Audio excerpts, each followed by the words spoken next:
Hi, ಎಲ್ಲರಿಗೂ ನಮಸ್ಕಾರ. ಎಲ್ಲರಿಗೂ ಆಲ್ ಇನ್ ಒನ್ ಯೂಟ್ಯೂಬ್ ಚಾನಲ್ಗೆ ಸ್ವಾಗತ. ಇವತ್ತು ಮಣ್ಣೆತ್ತಿನ ಅಮಾವಾಸ್ಯೆ. ಎಲ್ಲರಿಗೂ ಮಣ್ಣೆತ್ತಿನ ಅಮಾವಾಸ್ಯೆಯ ಶುಭಾಶಯಗಳು. ಈ ದಿನ ನಾವು ಕರೇಗುಡ್ಡದ ಅಂಬಾದೇವಿ ಮಠಕ್ಕೆ ಹೋಗೋಣ ಬನ್ನಿ. ಎಲ್ಲರಿಗೂ ಅಂಬಾದೇವಿಯ ಆಶೀರ್ವಾದ ಇರಲ್ಲ ಅಂತ ಬೇಡಿಕೊಳ್ತಾ, ಈ ದಿನ ಮನೆಯಲ್ಲಿ ಪೂಜೆಯನ್ನು ಮಾಡಿ, ಮಣ್ಣೆತ್ತಿನ ಅಮಾವಾಸ್ಯೆ ಇದ್ದಿದ್ದರಿಂದ ಎತ್ತುಗಳಿಗೆ ಪೂಜೆಯನ್ನು ಮಾಡಿದ್ವಿ. ತುಂಬ ಮನೆಯಲ್ಲೇ ಇರತಕ್ಕಂತಹ ಹೂಗಳನ್ನು ಬಳಸಿ ಪೂಜೆಯನ್ನು ಮಾಡಿ, ನಾವು ನಂತರ ಮನೆಯಲ್ಲಿ ಎಡೆ ಪ್ರಸಾದವನ್ನು ಮಾಡಿ ದೇವರಿಗೆ ಎಡೆಯನ್ನು ಹಿಡಿದು ನಾವು ಕರೇಗುಡ್ಡ ಮಠಕ್ಕೆ ಹೋಗ್ತಾ ಇದ್ದೀವಿ. ಸೊ ಒಂದು ಪವಿತ್ರವಾದ ಸ್ಥಳ ಕರೇಗುಡ್ಡದ ಮಠ. ಪ್ರತಿ ಅಮಾವಾಸ್ಯೆಯಂದು ಅಲ್ಲಿ ಪ್ರಸಾದ ಇರುತ್ತೆ. ಸೊ ಪುರಾಣವೂ ಕೂಡ ಶ್ರಾವಣ ಮಾಸದಂದು ಪುರಾಣ ಕೂಡ ಇರುತ್ತೆ. ಭಕ್ತಾದಿಗಳು ತುಂಬ ಜನ ಅಲ್ಲಿ ಅಂದುಕೊಂಡದ್ದೆಲ್ಲ ಸಾಧ್ಯ ಆಗಿದೆ. ಸೊ ಇದು ನಾವು ಮನೆ ಬಿಡೋದಕ್ಕಿಂತ ಮುಂಚೆ ನಾವು ಹೋಗ್ತಾ ಇರೋದು ಸ್ವಲ್ಪ ವಿಡಿಯೋನ ಮಾಡಿದ್ದೆ. ಸೊ ಅದನ್ನು ಕ್ಲಿಪ್ಸ್ನ ಇಲ್ಲಿ ಹಾಕಿದ್ದೀನಿ. ಸೊ ಈ ನನ್ನ ಚಾನಲ್ನಲ್ಲಿ ನೀವು ಫ್ಯಾಮಿಲಿ ವ್ಲಾಗ್, ಸ್ಟಡಿ ವ್ಲಾಗ್ನ ನೋಡ್ಬೋದು. ಸೊ ಎಲ್ಲರೂ ಈ ಒಂದು ಪುಟ್ಟ ಚಾನಲ್ನ ಸಪೋರ್ಟ್ ಮಾಡಿ. ನಾವಿನ್ನೂ ಬಿಗಿನರ್ಸ್ ಆಗಿರೋದ್ರಿಂದ ಎಲ್ಲಾದರೂ ತಪ್ಪಿದರೆ ಕ್ಷಮಿಸಿ. ಸೊ ಎಲ್ಲರೂ ನನ್ನ ಚಾನಲ್ನ ಸಪೋರ್ಟ್ ಮಾಡಿ. ನೀವು ಸಪೋರ್ಟ್ ಮಾಡಿದರೆ ಇನ್ನೂ ವಿವಿಧ ರೀತಿಯ ವಿಡಿಯೋಗಳನ್ನು ಮಾಡಲು ನಮಗೆ ಮೋಟಿವ್ ಸಿಗುತ್ತೆ. ಸೊ ನಾವು ಕರೇಗುಡ್ಡ ಮಠಕ್ಕೆ ಹೋಗ್ತಾ ಇದ್ದೀವಿ.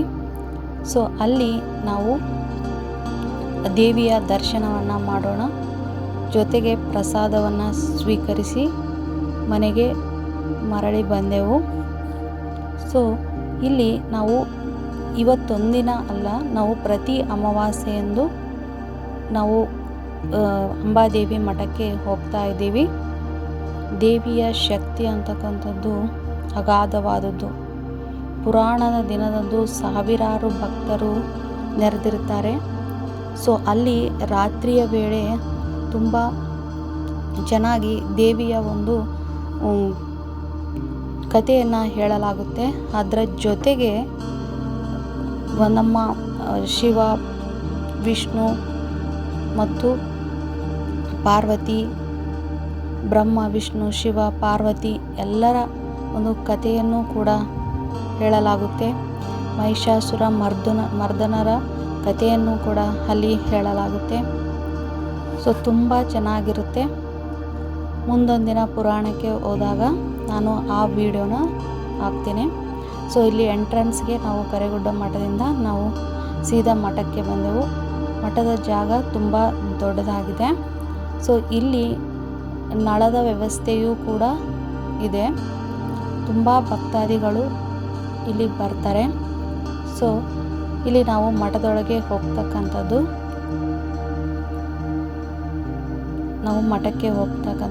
ಇಲ್ಲಿ ಮಠಕ್ಕೆ ಹೋಗುವಂತಹ ಈ ಜಾಗದಲ್ಲಿ ಅದು ಪ್ರತಿ ಅಮಾವಾಸ್ಯೆಯಂದು ಮತ್ತು ಪುರಾಣ ನಡೆಯುವಾಗ, ಜಾತ್ರೆ ಇರುವಾಗ ಇಲ್ಲಿ ಪ್ರಸಾದ ಅಂತಕ್ಕಂಥದ್ದು ಇರುತ್ತೆ. ತುಂಬ ಟೇಸ್ಟಿಯಾಗಿರುತ್ತೆ ಪ್ರಸಾದ ಅಂತೂ.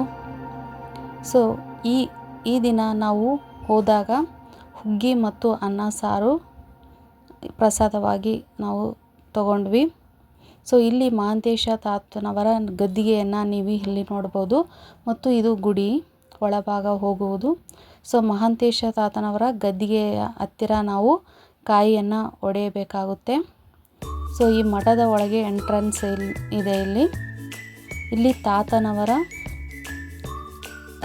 ಒಳಗೆ ಹೋಗಿ ದೇವಿಯ ಆಶೀರ್ವಾದವನ್ನು ಪಡೆದು ದೇವಿಗೆ ನಮಸ್ಕರಿಸಿ, ಮತ್ತು ಇಲ್ಲಿ ಮಹಾಂತೇಶ ತಾತನವರ ಮೂರ್ತಿಯನ್ನು ನೀವು ನೋಡುತ್ತಿದ್ದೀರಾ. ಸೊ ಇಲ್ಲಿ ಪೂಜೆ ತುಂಬ ವಿಜೃಂಭಣೆಯಿಂದ ಆಗಿದೆ. ಸೊ ಒಳಗೆ, ಮಠದ ಒಳಗೆ ಎಂಟ್ರೆನ್ಸ್ ಇದಾಗಿದ್ದು, ಇಲ್ಲಿ ಕರೇಗುಡ್ಡ ಮಠದ ತಾತನವರು ಎಲ್ಲರಿಗೂ ಆಶೀರ್ವಾದವನ್ನು ಮಾಡ್ತಾರೆ. ಸೊ ನಾನೀಗ ದೇವಿಯನ್ನು ತೋರಿಸ್ತೇನೆ. ಸೊ ಇಲ್ಲಿ ನಾವು ಇವತ್ತು ತುಂಬ ಜನ ಇದ್ದರು, ಅದಕ್ಕಾಗಿ ಬೆಳಗ್ಗೆ ಭಾಳಷ್ಟು ಜನ ಬಂದೋಗಿದ್ದಾರೆ. ಸೊ ಈಗ ನಾವು ಬಂದಿರ್ತಕ್ಕಂಥದ್ದು. ಸೊ ತದನಂತರ ತುಂಬ ಭಕ್ತಾದಿಗಳು ಬಂದರು. ಸೊ ಒಬ್ಬೊಬ್ಬರಾಗಿ ದೇವರ ಆಶೀರ್ವಾದವನ್ನು ಪಡೆದ್ವಿ. ಸೊ ಅಲ್ಲಿ ನಾವು ತಾತನವರ ಆಶೀರ್ವಾದವನ್ನು ಪಡೆದು ಪ್ರಸಾದಕ್ಕೆ ಮರಳಿದ್ವಿ. ಮೊದಲನೇ ಪಂಕ್ತಿ, ಇದು ನಾಲ್ಕನೇ ಪಂಕ್ತಿ ಸಾಗಿತ್ತು. ಇದರ ನಂತರ ನಾವು ವೇಟ್ ಮಾಡ್ತಾ ಕೂತೆವು. ಪ್ರತಿಯೊಬ್ಬರು ನಿಷ್ಕಲ್ಮಶ ಮನಸ್ಸಿನಿಂದ ಇಲ್ಲಿ ಸೇವೆಯನ್ನು ಮಾಡ್ತಾರೆ. ನಮ್ಮ ಯಜಮಾನರು ಕೂಡ ಇಲ್ಲಿ ಪ್ರತಿ ಅಮಾವಾಸ್ಯೆ ಬಂದು ಮೊದಲನೇ ಪಂಕ್ತಿಗೆ ಊಟವನ್ನು ಬಡಿಸ್ತಾರೆ. ತುಂಬ ಚೆನ್ನಾಗಿದೆ.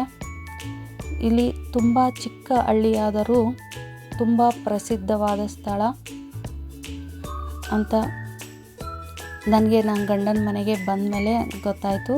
ಇದು ನಮ್ಮ ಮನೆ ದೇವರು ಕೂಡ. ಸೊ ಹಾಗೆ ನಾವು ದೇವಸ್ಥಾನ ಭೇಟಿಯ ನಂತರ ನಾವು ನಮ್ಮ ಊರಿಗೆ ಮರಳಿದೆವು.